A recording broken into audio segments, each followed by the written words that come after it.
नमस्कार साथियों, मैं डॉक्टर मुकेश गर्ग। जरा सोचिए में आपका हार्दिक स्वागत है। देश के अंदर कुछ व्यक्तित्व, कुछ व्यक्ति इस तरीके के होते हैं जो अपनी प्रसिद्धि पाने के लिए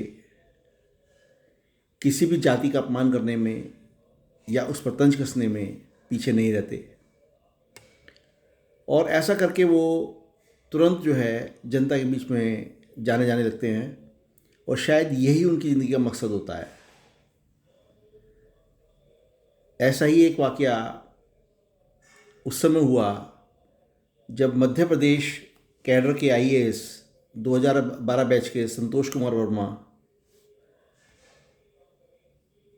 ने एक कमेंट ऐसा किया जिससे पूरे देश का ब्राह्मण समाज, और मैं कहूँगा कि पूरे देश का अभिजात्य वर्ग जो है वो आहत है।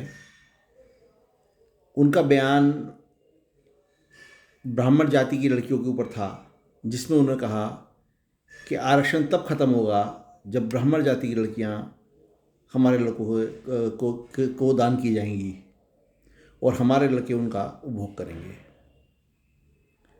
इस तरीके का बयान देकर संतोष कुमार वर्मा ने अचानक से ही अपने को जो है पूरे देश के अंदर चर्चित बना लिया है। लेकिन उन्होंने ये नहीं सोचा कि जिस जातीय दलदल को देश प्रदेश की सरकारें ख़त्म करना चाहती हैं उसको उन्होंने किस तरीके से खाद पानी दिया है। ऐसा करके उन्होंने देश के अंदर एक ऐसा नैरेटिव पैदा करने का प्रयास किया है कि दलित और ब्राह्मणों के बीच में कोई नफरत भरी खाई है। मेरे हिसाब से संतोष कुमार वर्मा का बयान पूरी तरीके से नकारात्मक और पूरी तरीके से अक्षम्य अपराध है। छोटी छोटी बातों पर संज्ञान लेने वाले माननीय सुप्रीम कोर्ट इतने बड़े विवाद पर कैसे चुप हैं, ये मुझे अब तक समझ में नहीं आया।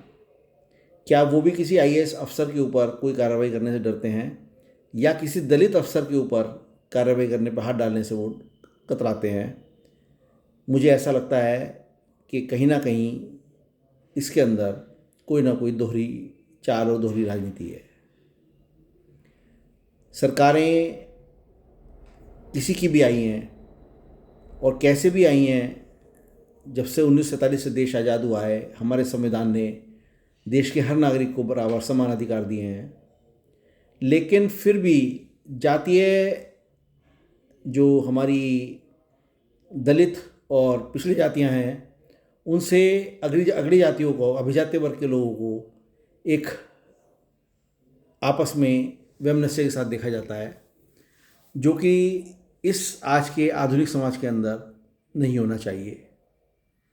संतोष कुमार वर्मा ने जिस तरीके से ब्राह्मण जाति की महिलाओं पर, युवतियों पर तंज कसा है, और जिस तरीके से उन्होंने आरक्षण को लेकर उनको दान किए जाने की बात की है, ये एक ऐसा अपराध है जो इस देश के अंदर जातीय खाई को बढ़ाने के लिए काफ़ी है।